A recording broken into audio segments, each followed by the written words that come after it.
그리고 중기부 장관님께 질문 드리겠습니다. 오늘이 소방의 날입니다. 문재인 정부 들어서 소방관들의 처우 개선을 위해서 굉장히 많은 노력들이 있었고 성과들도 나오고 있습니다. 소방관들에게 그런 이 처우 개선의 노력을 기울였던 이유는 자부심을 갖고 일할 수 있도록 일할 수 있는 환경을 만들어 주고자 하는 목적이었겠지요. 물론 아직도 더 가야 할 길이 남아있기는 하지만 이 소방관들의 처우 개선의 목적은 제가 방금 말씀드렸던 그러한 이유일 텐데, 지금 현재 코로나라는 재난 상황 앞에서는 이 소상공인진흥공단에 계시는 분들이 또 하나의 소방관 역할을 하고 계신다는 생각이 듭니다. 그 기사를 하나 보여드리겠습니다. 1년여 재난지원금 업무 떠맡은 소진공 지원, 뇌출혈 중퇴, 이런 기사들 보면 실제 누구보다도 가장 체감을 많이 하실 겁니다. 이제 직원들을 보살피고 계시는 분이시기 때문인데, 코로나 때문에 지금 업무가 굉장히 과중하게 몰리고 있는 거 아시죠? 예, 그렇습니다. 그 다음 장을 보시면 실제로 이제 이분들이 하고 있는 일이 얼만큼이나 증가했는가를 보여드리겠습니다. 이제 직접 대출 부분만 해도 19년 대비해서 20년 거를 보니까 12,000건이었던 게 84,000건으로 한 7배 정도가 증가했습니다. 또 재난지원금 관련한 민원 대응도 없었던 것이 23만 건으로 생겨났고요. 또 소상공인 확인서 발급하는 것도 없었던 것이 19만 건으로 이렇게 생겨났습니다. 뿐만 아니라 뭐 대리 대출도 한 2배 정도가 증가를 했고요. 이렇게 업무들은 굉장히 과하게 많아지고 있는 상황이니 앞서 기사에서 보여드렸던 이런 업무 과중은 뭐 당연한 결과가 아닐까 싶을 정도입니다. 근데 그 일반 행정 공무원들의 연장 근로 수당이 있잖아요. 네. 근데 그게 월 최대 몇 시간까지 인정되는지 혹시 알고 계셔요? 제가 시간은 정확하게 모르겠습니다. 네, 제가 보니까요. 예. 월 67시간 인정된다고 지금 되어 있습니다. 그런데 소진공은 월 19시간만 인정하고 있습니다. 이거 불공정한 거 아닙니까? 예, 그거는 사실을 한번 찾아봐야 되겠습니다. 네, 만약에 이 사실이 맞다면 공정치 않다고 보여지시죠. 그렇습니다. 물론 그 연장 근로수당 몇 시간까지 할 수 있는지, 최대 시간이 몇 시간인들 사실은 그 시간을 다 쓰지도 못할 겁니다. 업무가 워낙 많아서.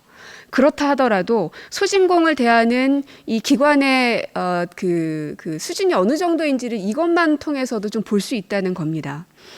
그리고 이들의 스트레스 수준 진단을 했던 게 있는데요. 그 결과물을 보여드릴게요. 보면 스트레스 지수도 20년 대비해서 21년에 무려 한 4배 정도가 늘어났습니다. 그리고 뿐만 아니라 병가 누적 일수도 봤더니요. 전년 동기 대비해서 한 30% 이상 증가를 했고요. 병가자 중에서 21명은 1개월 이상 장기 병가를 사용하고 있는 것으로 현재 나타났습니다. 또 그 다음 장 보시면 그래서 이제 퇴사자도 굉장히 늘었습니다. 계속해서 늘어서 지금 21년에는 40명까지 발생을 하고 있습니다. 이토록 업무는 과중하고 거기에 대한 처우는 형편이 없고 이렇게 퇴사자들도 많이 늘어나고 있고 이런 상황입니다. 그리고 평균 임금도 제가 살펴봤는데요. 준정부기관 95개 가운데 소진공의 평균 임금이 91입니다. 그리고 중기부 산하 11개 공공기관 가운데는 꼴찌입니다.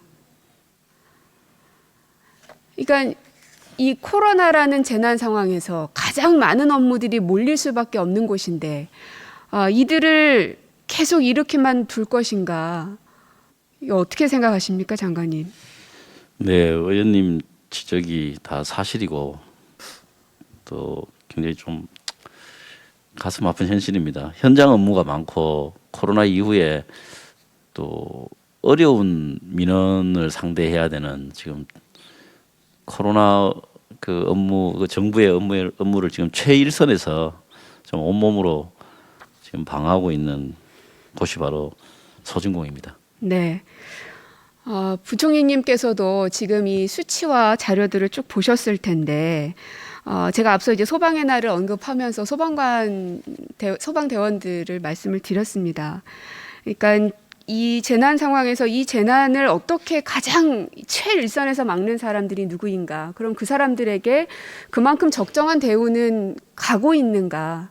하다못해 그게 당장에 안 되면 어떤 다른 방책을 써서라도 이분들의 어려운 실정들을 좀 어떻게든 풀어줄 수 있는 방안들을 좀 마련해 주시면 좋겠습니다, 부총리님. 예, 의원님 그러지 않아도 그 소진공의 지역센터 근무자의 경우에는 시간의 근무 수당이 아예 없었습니다. 없다가 내년도에 그분들의 애로를 감안해서 저희가 월 10시간으로 이제 해서 일단 국회에다가 제출을 해놨는데요.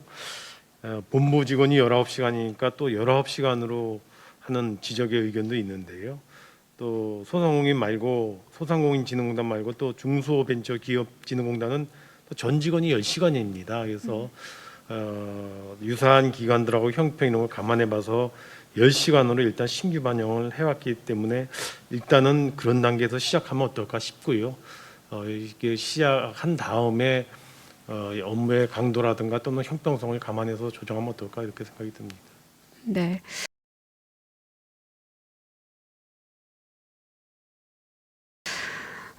그다음에 아동권리보장원의 그 하나를 말씀을 드릴 텐데 저 복지부 장관님께 여쭙겠습니다. 네. 아동권리보장원이 현재 19년도에 근거법이 만들어지고 이제 20년도부터 이제 본격적으로 시작이 되고 있습니다. 그러다 보니까 이 보장원에서 하고 있는 역할, 그다음에 그 인건비, 그다음에 사람들의 뭐 적정한 직원 수 이런 모든 것들이 이제 막 만들어지고 있는 단계이긴 합니다. 그렇기 때문에 지금 잘 세팅을 하는 게 중요할 텐데요. 네, 저 PPT를 보시면 아동복지법상의 아동권리보장원은 이 필요한 정책의 수립을 지원하고 사업평가 등의 업무를 수행하게끔 되어 있고요. 그 다음 장 보시면 또 자료를 개발하고 정책을 분석하고 아동 관련 조사 및 통계를 구축하고 해외 정책 조사 및 사례 분석들을 하는, 그러니까 소위 얘기해서 아동과 관련된 모든 업무들을, 그리고 연구와 그 사례 분석까지도 이제 총괄적으로 하는 게 아동권리보장원이라고 이해가 되는데 맞습니까?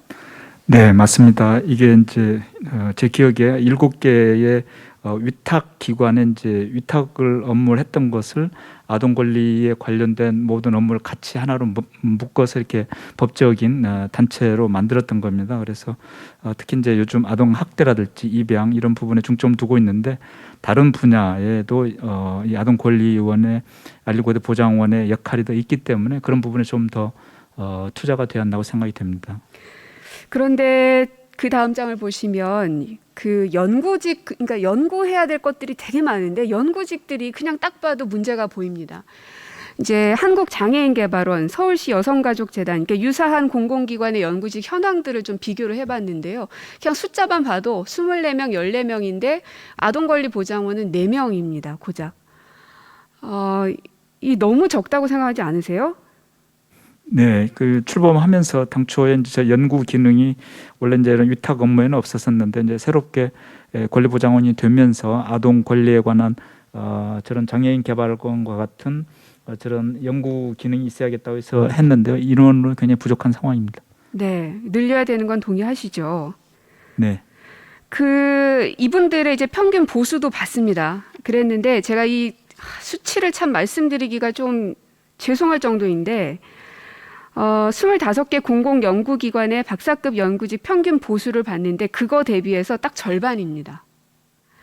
그러니까 이걸 보면 뭘 느끼냐면요. 제가 처음에 보건복지 이 상임위로 왔을 때 아동 관련된 거는 뭐든지 다 열악하다는 얘기들이 나옵니다.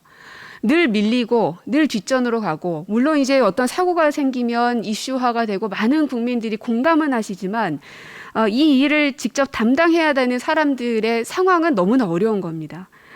그러니까 여기도 보면 같은 박사급의 연구직인데도 아동 관련해서 연구하는 사람들은 절반 수준밖에 보수를 받지 않고 있는 게 현재 상황이고요. 숫자가 적은 거는 뭐 말할 것도 없고요. 그래서 이거를 한 번에 다른 평균 그 임금하고 똑같이 맞춰달라고 제가 요구 안 하겠습니다. 다만 어느 정도 수준까지는 올려주셔야 아동 관련한 연구자들도 뭔가 신명나게 일을 하지 않겠습니까? 이게 어차피 아동 관련 부서들은 예산도 없고 사람도 관심도 별로 없는 곳이야. 이런 이야기는 이제는 정말 더 이상은 나오지 않도록 이제 보좌원이 이제 세팅이 되고 있으니까 장관님께서 조금 더 관심을 지금까지도 잘 해주셨지만 조금 더 관심을 더 많이 가져주셔서 정말 좋은 인재들이 여기 들어와서 아동 관련된 학대나 혹은 예방할 수 있는 연구 과정들을 거쳐서 다시는 그런 문제들이 발생하지 않게끔 좀 조치를 취해 주셨으면 좋겠습니다.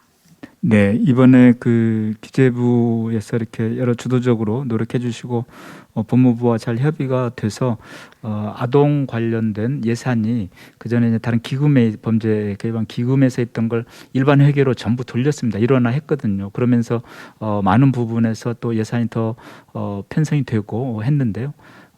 뭐 첫술에 배부를 수는 없겠다고 저희는 생각합니다만 의원님 주신 그런 지적 공감하고 더 이렇게 노력을 해서 연구 기능도 활성화될 수 있도록 하겠습니다. 네, 그래서 훗날 역사에 우리 장관님께서 모든 아동들의 아버지 역할을 했다라는 그런 기록이 남을 수 있도록 좀 해주시면 좋겠습니다.